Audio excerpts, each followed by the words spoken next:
And now for the presentation of the survey of in-depth trends in Israeli society, I'm honored to invite Lior Akerman, Senior Fellow, Head of National Resilience in the Institute for Policy and Strategy at the Reichman University. Lior, please.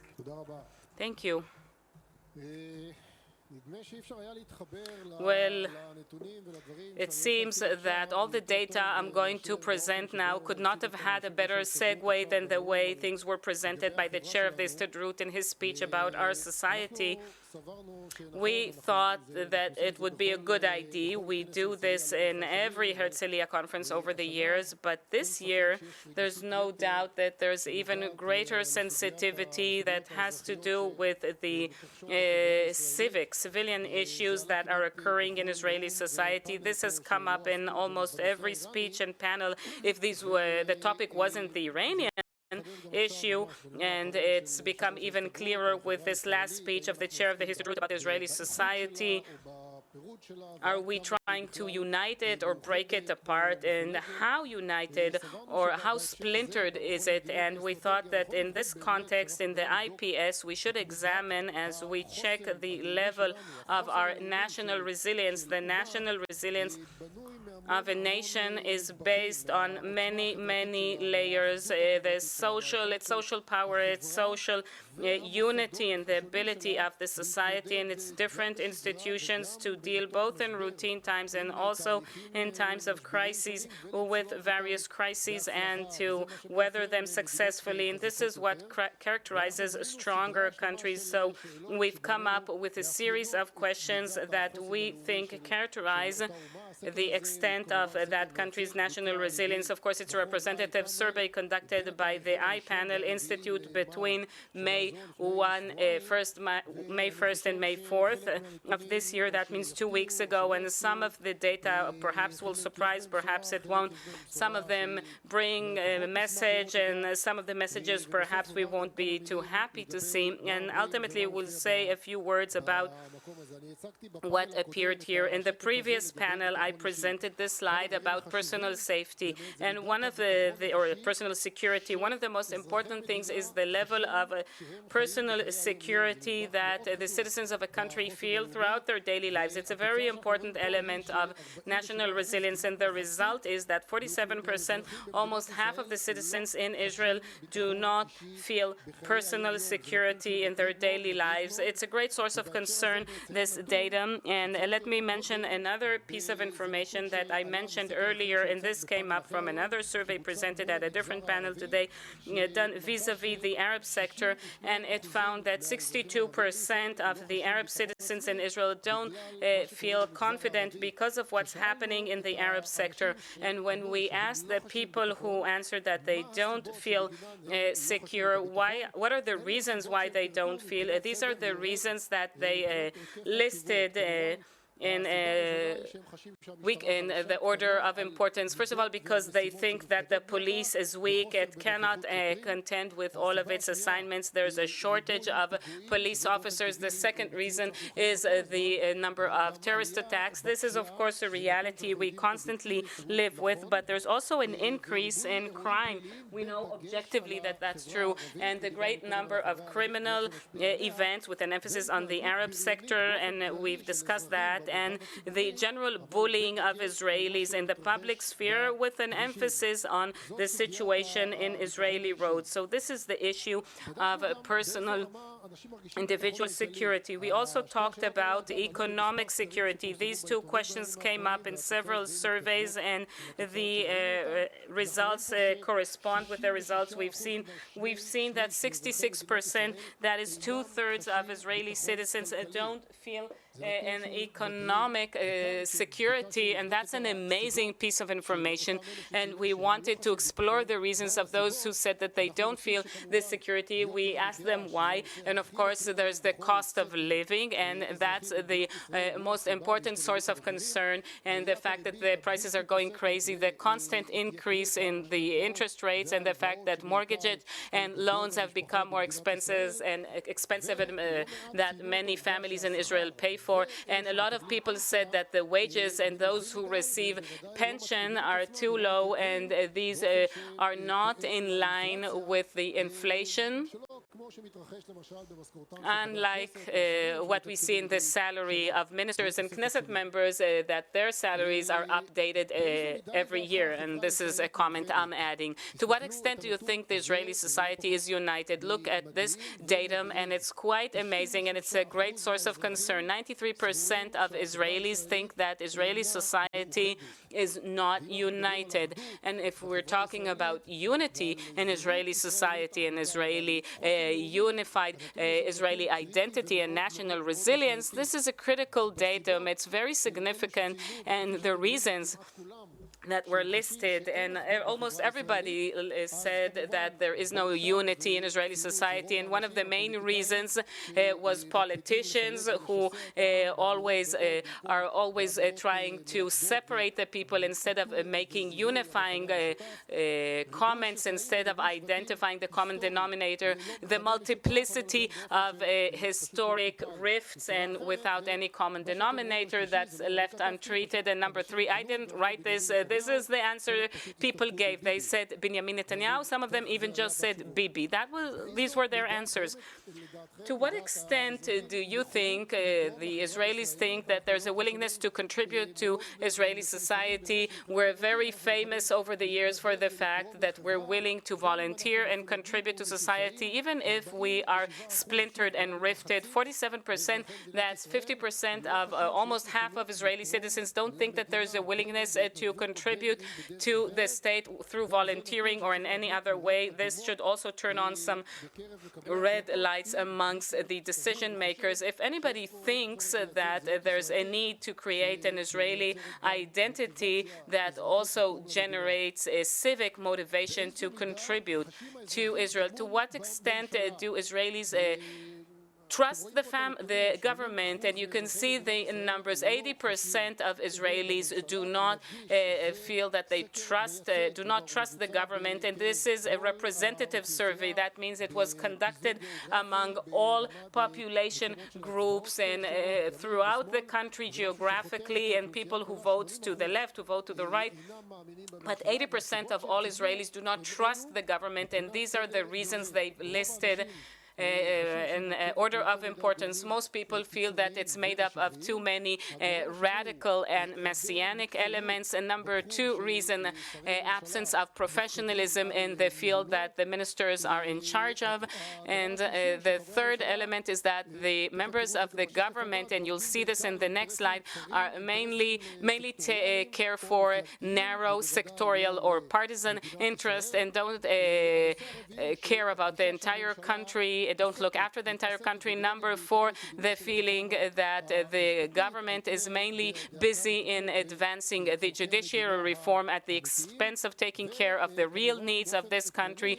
And in principle, the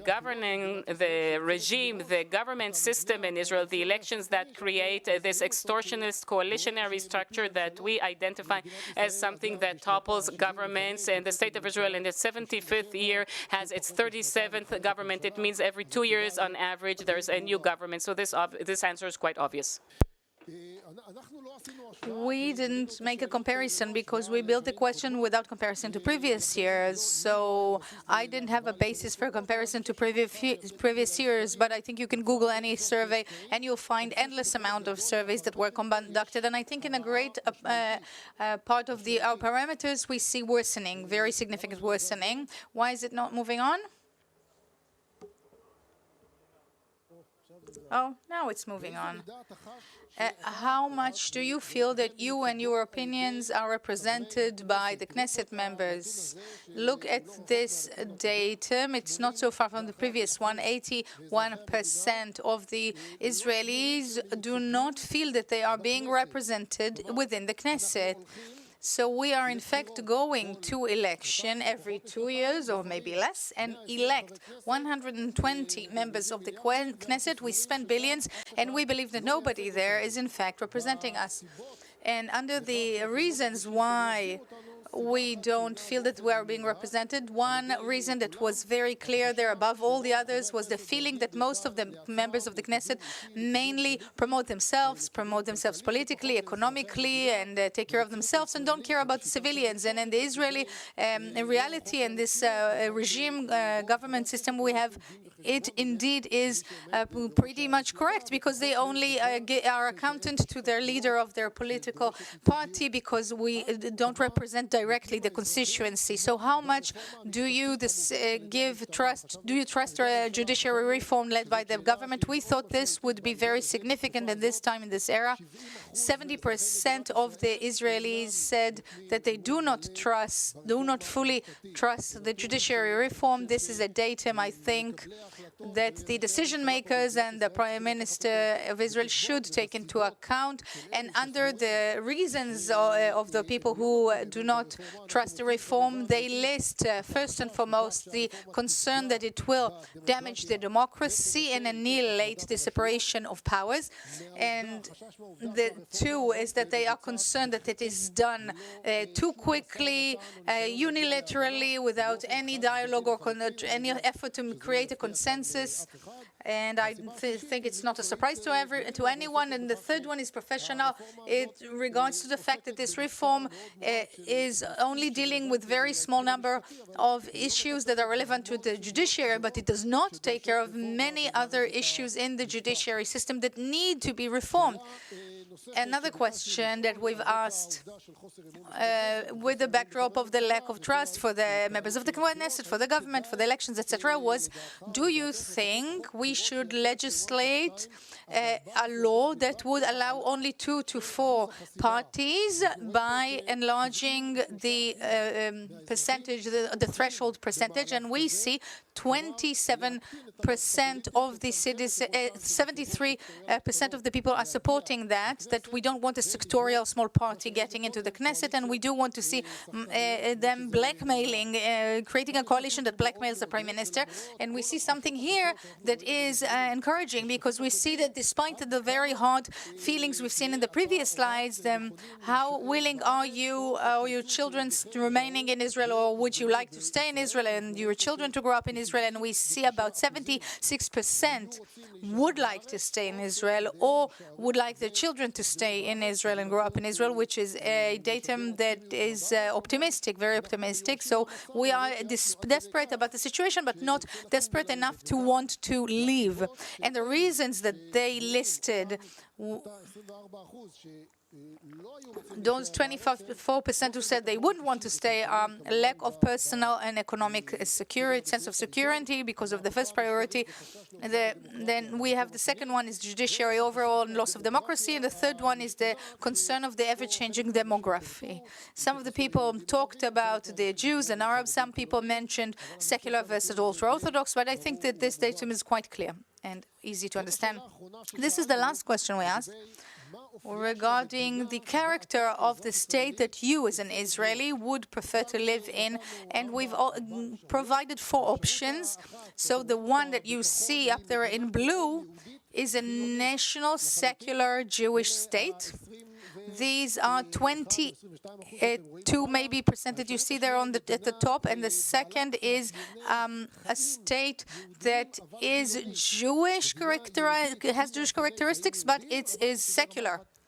So it's one level above, but it's secular. This is the green one, so 43%.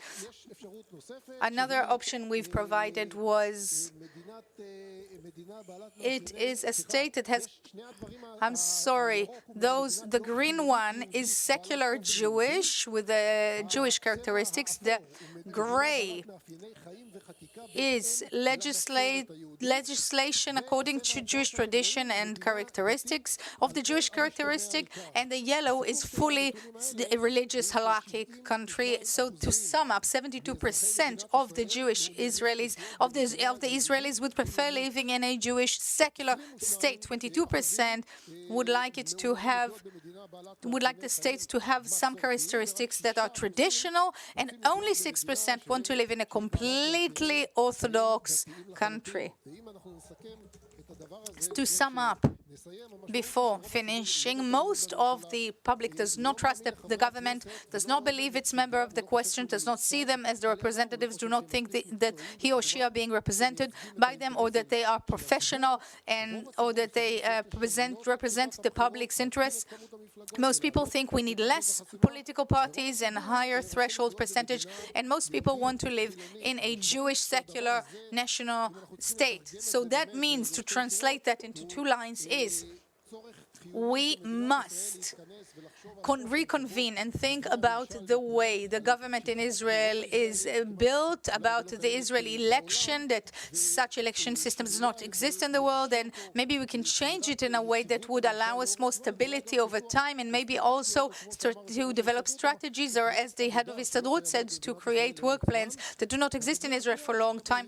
And the second, that we need, or maybe the importance of a constitution or basic law that would make clear the borders between state and religion in Israel in a way that would allow all the different sectors to live one next to each other, and also maybe create a unique Jewish identity, because despite the tribe speech by the former President Rivlin, we don't see it happening yet. So we do see some positive and some negative elements. This is reality, and with this we must live with. And with this data, we will now move on to the next panel. I would like to thank the iPanel institution for performing this survey, and for everyone who helped and to analyze the data, and the people of the institution who helped us think up the questions. And I wish you a happy continuation of the panel.